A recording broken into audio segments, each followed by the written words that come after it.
And now we're back for part 13. I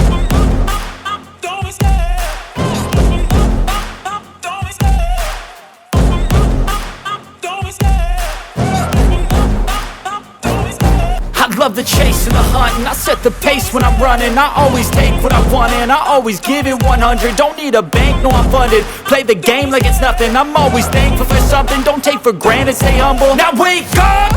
It's time to look at the enemy. Look in the mirror if he is no friend. Hello everybody and welcome back to Pitch This here on the MrEliMac channel. I'm your host, MrEliMac, and today we are hopping back in to the fan casting series of What If the MCU Was the DCCU. We are on phase 4 right now, and this is the final phase we're going to be touching on, and then I'll be going back to your regularly scheduled Pitch This videos. But before I get into everything else about who I'm casting as who, let me talk about the two projects I'm going to be casting, and those two projects are Black Adam Season 1, which is my Loki analog, and Black Canary, which is my Black Widow analog. And very much, these are characters that Black Adam very much introduced in Phase 3. We're sort of giving him the more heroic arc. We're not focusing on Ares, sort of like how Ares was my Loki analog. We're focusing on Black Adam because I think we can have a lot more fun with Black Adam doing more multiversal stuff. And Black Canary is the Black Widow analog, very much having her own movie. Plus, I just think it would be a lot of fun with having Black Canary be that analog, since Black Widow is all about sort of legacy and sort of Black Widow's backstory, and Black Canary has a big thing about being a legacy hero, and we're going to be touching on that in that film. But before I actually get into the casting, please make sure to hit the like button and subscribe to the channel. That way you can be up to date with all the videos I have here on the channel. Also, hit the notification bell. That way you can be notified whenever a new video like this comes your way. Now, with that preamble out of the way, let's get into the fan casting, starting with Black Adam Season 1. For Black Adam Season 1, for this fan casting, I'm only going to be focusing on the major characters that are going to be popping in. Like, if there is a character that popped in an episode and was like, oh, hey, this is sort of had a neat thing, but really didn't have anything more to do, I'm not going to touch on them. Like, for example, in the penultimate episode of Loki Season 1, they were in the location where all the Lokis were. I'm not going to be doing that. I'm not going to be casting a bunch of alternate Black Adams because I feel like that would just take away from the main story. So I'm really only going to be touching on the characters that have sort of major casting moments in the film. And so yeah, let's get into the casting. We already know Black Adam is played by Zico Zaki, and because of that, we're moving on to the next major cast member, which is Scandal Savage. Scandal Savage, very much going to be a prominent character. Scandal Savage is very much serving as the Ravonna Renslayer character, very much serving on the behest of the main antagonist of sort of this major saga, and very much having some alternate doings in the background. And for Scandal Savage, I cast Ana de Armas. Ana de Armas is a fantastic actress. She's an actress that I've loved seeing in all of the more recent stuff that I've actually been seeing her in. I very much look at her as someone that is a highlight in the films, especially when you look at Knives Out. She's great in it. She's great in Knives Out. I love Ana de Armas. Even when she was in No Time to Die, she was great. I love Ana de Armas, and I think she would do really great as Scandal Savage. I think that the character that she would be playing the daughter of would be very much connected to all this, but not yet. But I think Ana de Armas would do a lot of great things as Scandal Savage. So Ana de Armas is Scandal Savage.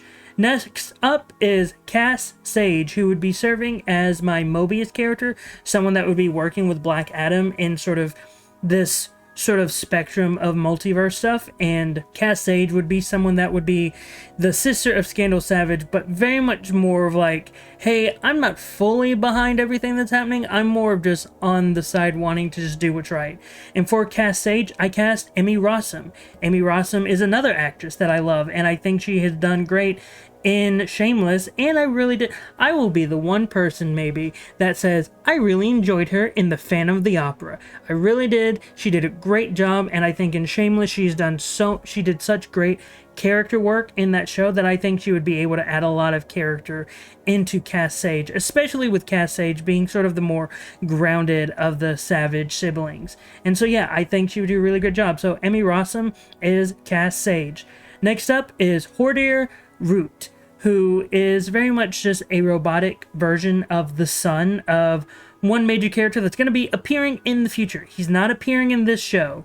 And like you all know, probably, if you're a comic book fan, you know who Scandal, Cass, and Hordir is related to. And Hordir Root is very much the robotic son of this major character. And for Hordir, I cast Jamie Campbell Bower. Jamie Campbell Bower, best known for Vecna in Stranger Things Season 4, but he's done other stuff. He was great in Sweeney Todd, the Demon Barber of Fleet Street. I very much enjoyed him in that role, and I really think, especially after playing Vecna, like the presence and the deep, menacing voice that he carries, I think that would be really great for Hordir.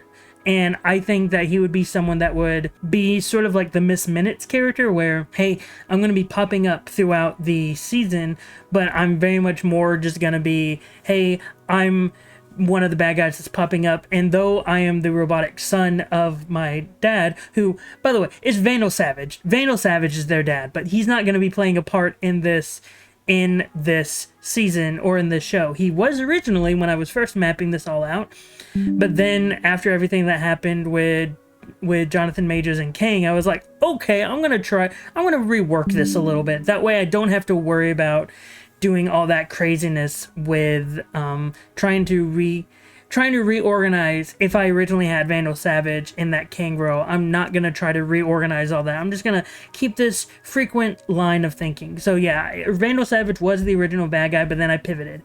And so Hordir, though he is the robotic son of Vandal Savage, he's more working in line with the actual main antagonist of this season. But I think Jamie Campbell Bower would do a really great job as Hordir Root. I think, again, the menacing presence that he had in Stranger Things Season 4 very much carries himself as a menacing threat. So Jamie Campbell Bower as Hordir Root. Next up are two characters that are very much going to be on the run from the Savage siblings and very much going through the multiverse trying to run away. And Black Adam sort of at first trying to capture them, but then very much working with them as we're getting to the end of the show. And I'm not worrying about their human aliases. We're just going to go straight into their superhero aliases. And the first one is Osiris, who is Amon Tomaz in the comics, but in this universe, in this show, we're only going to be focusing on him being Osiris. And for Osiris, I cast Shion Sobian. And I hope I didn't butcher his name, but he is best known for playing basically this version of the character in Legends of Tomorrow. I really much, when I was casting this role, I wanted to cast someone who would have been appropriate for the role, and by that I mean ethnically appropriate for the role. And when I was casting him, like trying to find actors, he was the one that was constantly being brought up, and I was like, oh, who is this actor? Oh, he's already played this character. Let me try to find a different actor. But then once I was still trying and I was struggling, so I was just like, okay, I'm just going to get him and put him back in this role because he did a really great job in Legends of Tomorrow. Sure, he played a different version of this character, a different permutation of Osiris. So this one, he would be more of a traditional version of Osiris, and Black Adam would look at him very much as a brotherly figure, sort of like a younger brother figure, and very much look at him as someone like, hey, I'm going to take you under my wing.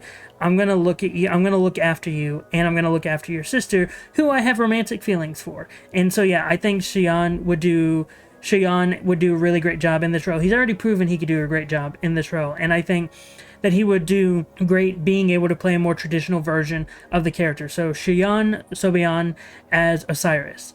Next up is the character of Isis, who was Adriana Tomaz in the comics, but here, like when she's introduced, she's just Isis. She's already in that superhero role. And for Isis, I cast Lena Caudry, and I hope I pronounced her name right. I probably didn't. I probably butchered it.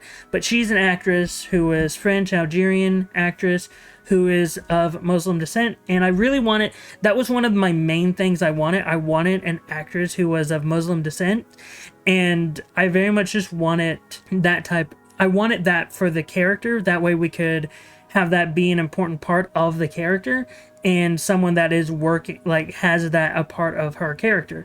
And also I thought that Lena would do a really great job in the role. Sure, she would have a French accent for a majority of the show, but I think that would be fine, especially like with the idea of hey, I would even look at this as Osiris and Isis, though I would have it to where they're brother and sister, but they're from alternate Earths.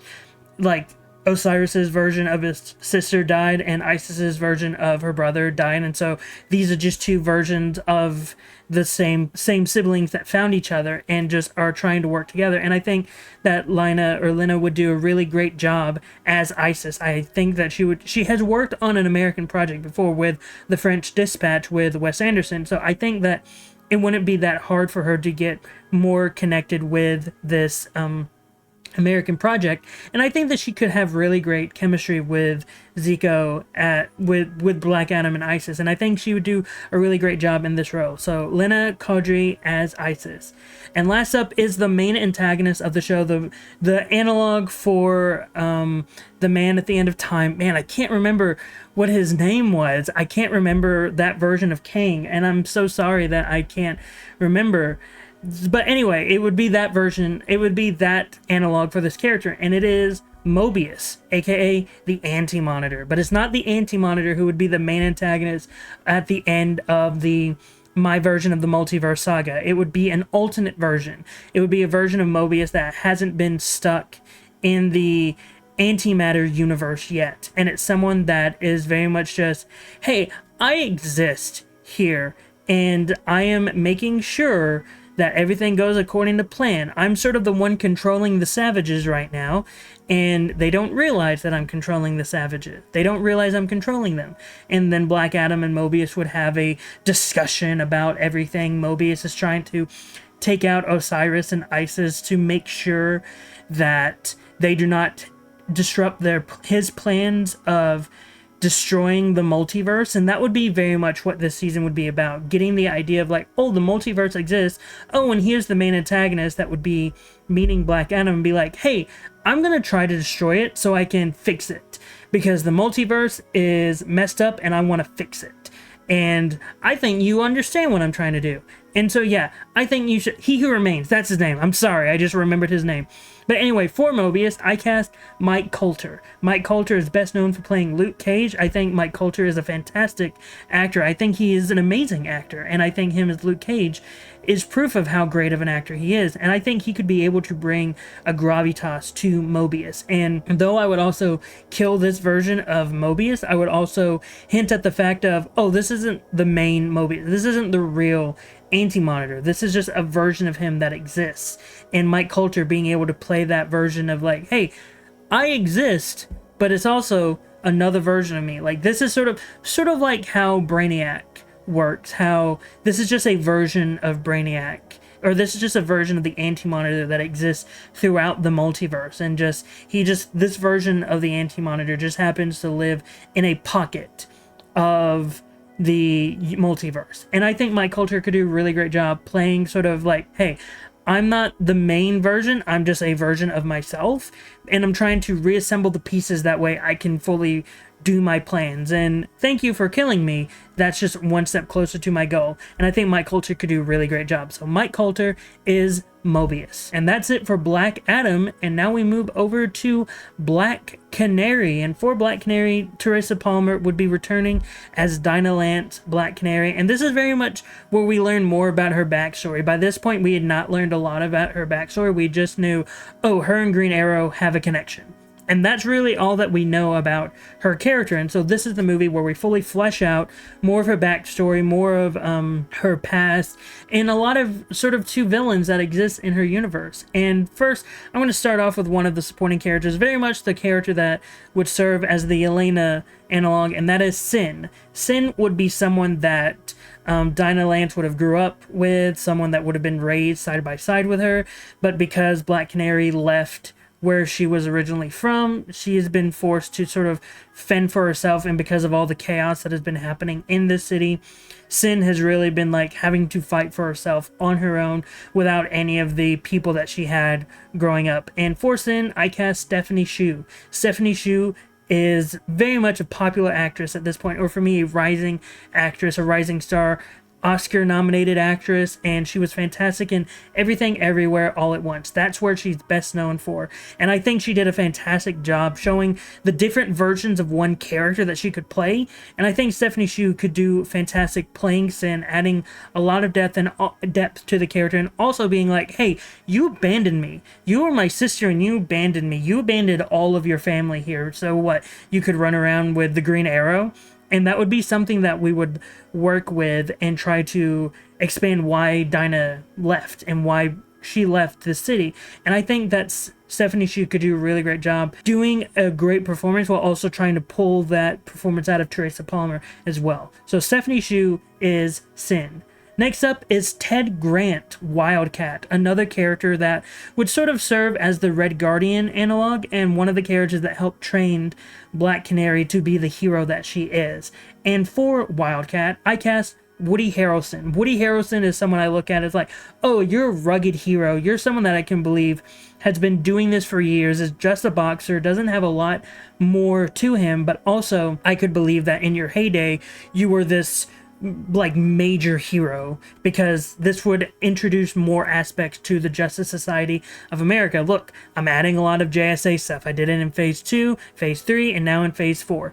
And so Wildcat, or Woody Harrelson, I think would do a really great job playing a grizzled superhero that's trying his hardest to do what's best for Dinah. Originally, he didn't want to train her, but now, like, because so much time has passed, he did train her, and now he's very much like, oh, well, ever since I trained you and you became a hero, you're suddenly a member of the Justice League, you haven't come back to us, and look, kid, I'm not trying to tell you did the wrong thing. I did something similar when I joined the JSA, but you sort of forgot about us. And look, I still love you like a daughter because I basically helped raise you. And I think Woody Harrelson could do a really great job playing that character. So Woody Harrelson is Wildcat. Next up is Larry Lance, the biological father of Dinah Lance, and someone that has an estranged relationship with Dinah because Larry and Dinah's mom separated. So Dinah very much went more of her mother's route, and though Larry knows that his wife was a superhero, Ted Grant, who was a close friend to Dinah, he knew that he was a superhero, and he knew that Dinah Lance, his daughter, became a superhero. Larry is very much like, look, I may not be a fan that you all became superheroes, but you're still basically my family, and though your mother and I aren't on the same page, I still love you like my daughter, and though I don't like that you became a superhero, I'm not going to tell you you shouldn't.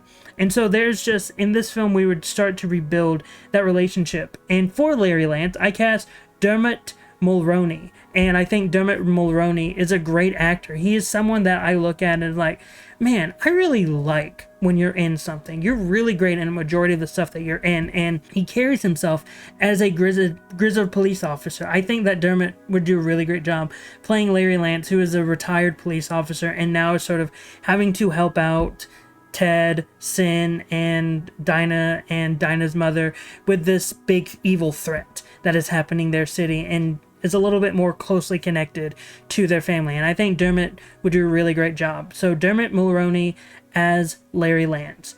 Next up is the mother of Dinah Lance, Dinah Drake, the original Black Canary, who would also have had ties with the JSA, and someone that would be a character that's like, Dinah is also sort of, though she followed in her footsteps, she's also sort of disconnected with her mother, because just when Dinah was born, her mom abandoned them sort of to continue to be a JSA member, and Dinah Lance was like, I'm gonna make sure I never did that, and then she just basically followed in her mother's footsteps, and then that would be both of the Dinahs having a one face-to-face moment of being like, hey, look, you said you wouldn't become me, and you basically became me. And I'm not saying, like, basically they would have a heart-to-heart moment, basically reconciling their past. And this would very much be the movie where Dinah Lance would be reconciling her past with a lot of the people that she felt like she abandoned, and a lot of the struggles and straining relationships that she had. And for Dinah Drake, I cast Marg Helgenberger, who is best known for being in CSI. And I think she's a great actress. I think in CSI she's a great actress, and I really love her as an actress. I think she did great work on CSI, sort of being sort of the person that is in charge of CSI at one point, and I think she's just great. I think she's great. I think she could be believable as like, hey, I was a superhero back when I was younger, and now I'm in this position to where I'm having to sort of be a veteran superhero, but my daughter doesn't like me, and my ex-husband doesn't like me, and the only person that really likes me is Ted Grant, and I look at him more of like a brother figure, and I think that really would work. I think Marg Helgenberger could do a really great job as that character, and I think that she's a great actress, and I would have loved to see her in this role. So Marg Helgenberger as Dinah Drake, aka Black Canary. And now we go over to the antagonist of the film. First up, I'm going to be doing the Taskmaster analog, which would be Matilda Mathis, aka Dollhouse. Dollhouse or Matilda Mathis would be a character that Dinah would have grew up with.